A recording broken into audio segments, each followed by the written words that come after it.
your customers that we have some great solutions for now. So endometriosis, IVF treatments, hirsutism, polycystic ovary, Cushing's disease, congenital adrenal hyperplasma, tumors, family history, ancestry, obesity, genetics. These are all things within the body that will cause hormonal facial hair, and some external, like medications. That would be HRT therapy, or blood circulation. So that can cause it as well. So there are a lot of issues that can cause us to have too much hair, or have unwanted hair, let's say on our face and body. So, okay, so this is really good. Right now, and I'm going to say this again later, we are having an epidemic in the United States, and not just here. So we sell stuff all over the world, and I've talked to people in other countries, and they're experiencing the same thing. So it has a lot to do with our food sources that are causing women, girls to start their periods earlier, and the hormonal hair is just one more stick in the mud, to be honest. All right, I'll go to the next one. So here's something you probably don't know about hair and hair on the body. The human body has 5 million hair follicles. Okay, so 5 million, we don't think too much about it. We actually think, like the majority of people think, permanently getting rid of hair is easy peasy, go and have some laser treatments or whatever, and it's over. The body has so many hair follicles. Right now on my scalp are growing about 100,000 follicles, that's it. And on yours too. So if they were all active at the same time, my face would look like this. My face would look like the back of my head, right? So what would he look like if all 5 million follicles were growing at the same time? Chewbacca.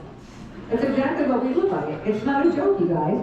So here's what we attempt to do. We attempt to take all that hair, that is literal, and reduce it to somebody not having any hair. Well, it's ridiculous. So there is a ton of hair. So as you know as professionals, there are 3 cycles of hair growth. The anagen phase is the live phase. That's where there's blood in there, there's oxygen, that follicle is alive. From there it goes into the catagen phase. So it's starting to separate from the body. There's no life in that follicle. There's no blood, there's no oxygen, nothing's happening. And it's getting ready to go into the resting phase. So the hair could shed off in the catagen phase or in the telogen phase. And this is something you don't know. The hair can stay in the telogen phase anywhere from 2 weeks to 20 years. Google it. I've been Googling it for the last 20 years. Everybody's got their idea. So I do know from my own experience with permanently reducing hair that I've had patients come back after 10 years with patches that have grown in that were in a resting phase. I've had people come in for 5 years, 6 years, 7 years. Well, that tells me something. It tells me nobody really knows. It's one of those mysteries of the body. So this whole apparatus that we live in is so mysterious anyway. We don't know most of the things that are happening. So, okay, I already did the hair side. We're gonna move to the next one. I'll be done in 20 minutes, you guys. Okay, so hormonal face and body hair on women is androgen driven. Androgen driven hair, this is really interesting. Women have mostly estrogen driven hair. As a professional, I can tell you how to figure out if somebody has hormones in play. If they have any hair on their face other than vellus hair, hormones are in play. If your patient needs a diagnosis, I'm going to say do not get a blood test. I've had many women come to me with a blood test that says everything is normal and a whole beard. That's not happening. So we do recommend that they have a saliva test. Saliva testing is accurate. So that'll give them a proper diagnosis if they need that. But as a professional, if they've got whiskery hair, we already know what's happening. So androgen-driven hair is so different. Women, basically, we deal with estrogen. Men are heavy testosterone and some androgen. But the androgen hair that women grow because of hormone issues is really inconsistent. It's high levels of testosterone, estrogen, everything mixed together, and it's not consistent. It changes all the time. So a lot of women deal with that 5 million hair follicles on their face for years. I know women who've had 10 years of laser, then electrolysis, and then other things. So we do have, this particular area has grown tremendously in the last 10 years. So there is a lot more available. So there are physiological effects to hormonal hair, of course. Stress, anxiety, hot flashes, acne, PCOS acne, of course, is because of hormones. And there are a lot of psychological effects too. As women, we have a hard enough time making it through life. I don't know about you guys, but I don't need anybody to shame me, okay? I have my own little orchestra in here, and it'll do it all by itself. But what we do to ourselves is unbelievable. Have you ever heard that saying, I walked into a room full of my enemies and there was only one? So the way we treat ourselves is terrible, but the shame that's involved with this is unbelievable. I had a woman come to me at an event I had at one of our spas, and she had been shaving her face 2 or 3 times a day since she was a teenager. The only person who knew she shaved her face was her mother, because she had the same thing. She'd been married to her husband for 20 years and had never told him. And she didn't think he knew. I was the first professional she talked to about it because she was so embarrassed. She couldn't call anybody. She was really ashamed of her situation. So this really has a psychological effect, and I guarantee you guys have friends that you know who are shaving their faces and you don't know it. 2 or 3 times a day. I have with a lot of people who are doing that. So, all right, let me move on.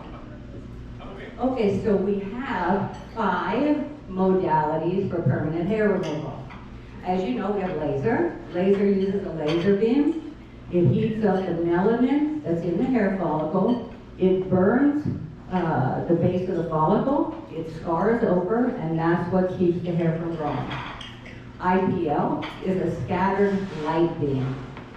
IPL stands for intense pulse light. It's a scattered light beam, and it does the same thing basically. It heats up the melanin in the hair shaft. It burns the base of the follicle. It bleeds and scars over. Electrolysis, we all know what that is. Electrolysis, the follicle is electrocuted, so it never works again, and that is really, that's definite at the time. The downside of electrolysis is the fact that it takes so long to do it, and it's very tedious, painful, and expensive for the customer. Then we also have a post-waxing serums that have been around for just about 20 years. And the way that these serums work, they work immediately after waxing or sugaring. And this opens up a whole nother realm. Laser and IPL don't work on blonde, red, gray, or vellus facial hair. They don't work over tattoos, of course. And for darker Fitzpatricks, they're a little questionable a lot of the time. So the serums that we use post-waxing or post-sugaring basically work in a different way. It's a different modality. So when the hair is waxed out of the follicle, what's left behind is one little hair cell. That little hair cell is going to duplicate to make the next hair, so you can go get your waxing in a month. What the serums do is they target that one little hair cell and halt the duplication. It cuts off all the energy to the mitochondria, and after 6 hours, that follicle dies. So it's a process like laser, IPL, of over a period of time. So whenever you do a treatment with any of these modalities, any of the hair that's in the anagen phase is not going to function yet. So this is interesting. Laser, electrolysis, IPL, and the post-waxing serums only work on the anagen phase hair. Well, then comes a new modality. This is a topical cream that's a permanent hair reduction cream. And this is another complete modality. The active ingredients in the cream actually create a cell that mimics the DHT cell. DHT is what causes male pattern baldness. So we do pair the creams with the serums, with laser, with IPL, and with electrolysis in order to put together the best option for that person. So if you're a laser clinic and somebody comes in and you only have a laser, there are a lot of people you can't treat. So have you ever heard this other saying, I'm going to do the same. If the only tool you have is a hammer, everything looks like a nail. So a laser device by itself doesn't cut it really, because you're going to turn away more than 50% of the population, actually 70%.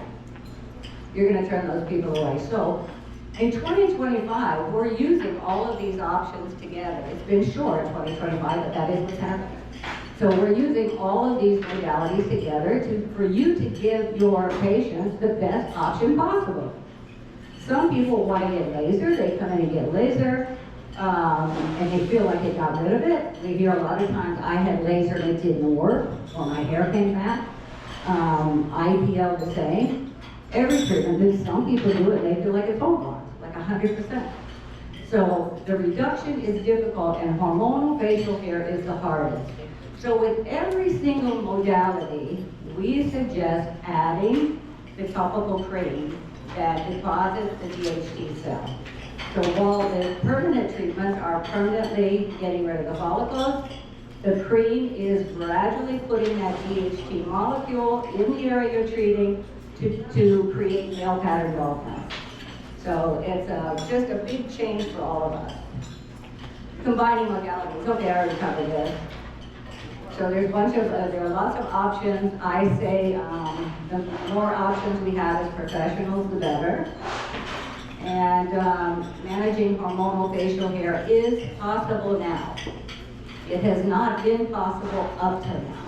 I know women who have been in treatment for 10 years, 20 years, and they're still dealing with it. So that's it. Thank you, everybody, for the opportunity.